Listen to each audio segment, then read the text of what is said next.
Bonjour tout le monde, merci d'être là.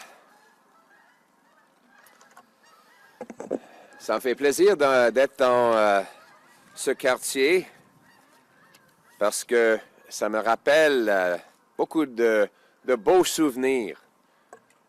En tant que député, je faisais porte à porte dans des telles communautés et je rencontrais des gens, des jeunes qui étaient capables d'acheter des maisons comme ça.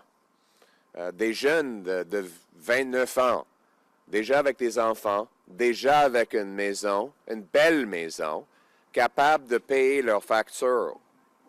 C'était normal, il y a 9 ans, pour des jeunes familles dans leur vingtaine, leur trentaine, leur jeune trentaine, d'avoir des maisons. Parce que le Canada avait fait une promesse à tous ceux et celles qui travaillent fort, qu'ils pouvaient gagner un grand chèque de paie qui achetait de nourriture et de logements abordables dans les communautés sécuritaires. Et que le travail était récompensé avec une belle maison. Et après 9 ans de Justin Trudeau, le coût de logement a doublé. Ça a triplé à Montréal. Le coût d'une hypothèque a doublé. Le coût de loyer a doublé.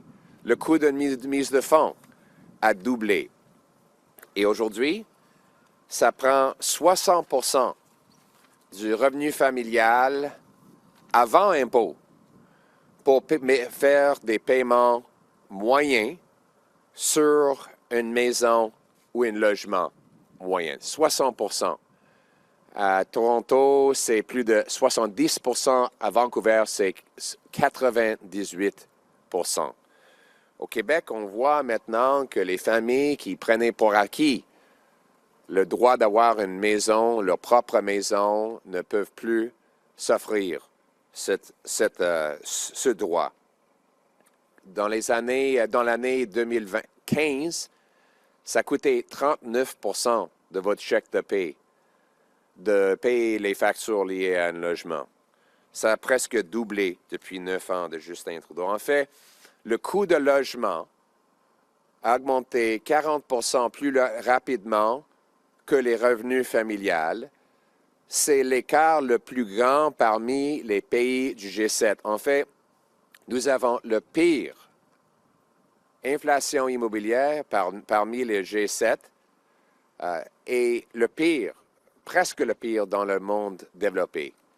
Le logement coûte entre 25 et 45% plus élevé ici au Canada qu'aux États-Unis.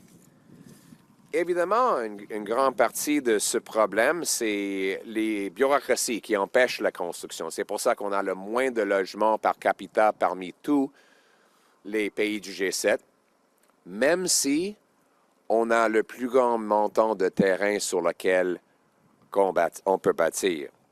Ça n'a pas de bon sens. Mais ce n'est pas juste la bureaucratie, c'est les taxes.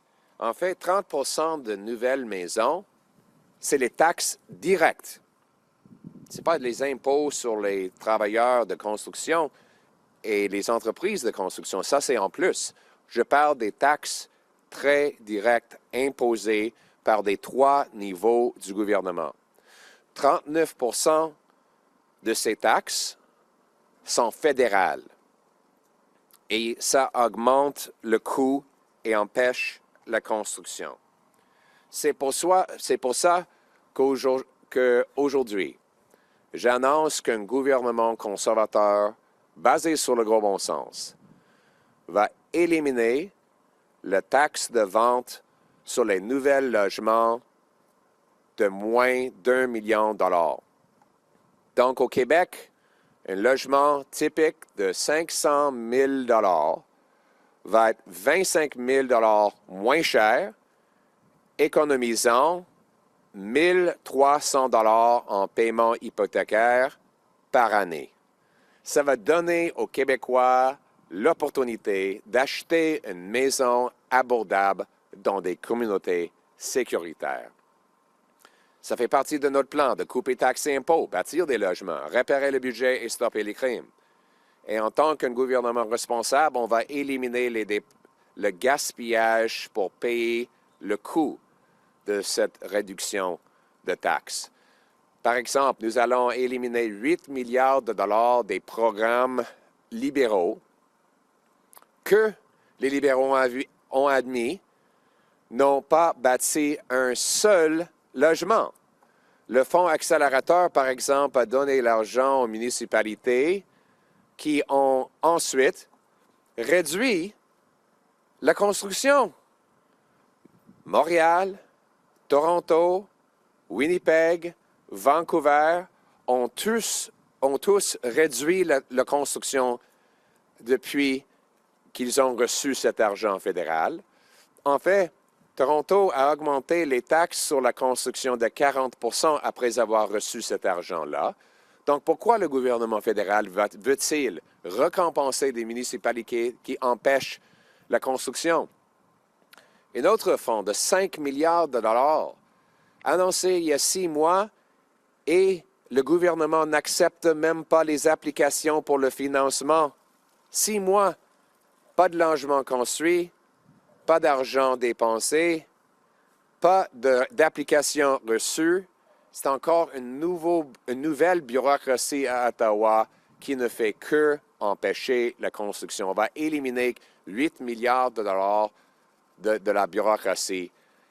Et on va aussi récolter plus de revenus à cause de l'activité économique que l'élimination de la TPS sur les nouvelles constructions va engendrer. On sait, selon les chiffres que le gouvernement du fédéral a déjà fournis, qu'éliminer la TPS va stimuler la construction de 30 000 plus de logements chaque année, ce qui va produire de revenus en impôts pour le gouvernement de 2 milliards de dollars de plus. Donc, en éliminant le gaspillage et en récoltant plus de revenus d'une économie croissante, on va avantager nos finances de 16 milliards de dollars.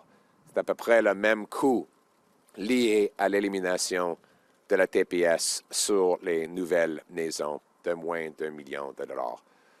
Donc, moins de taxes, plus de logements.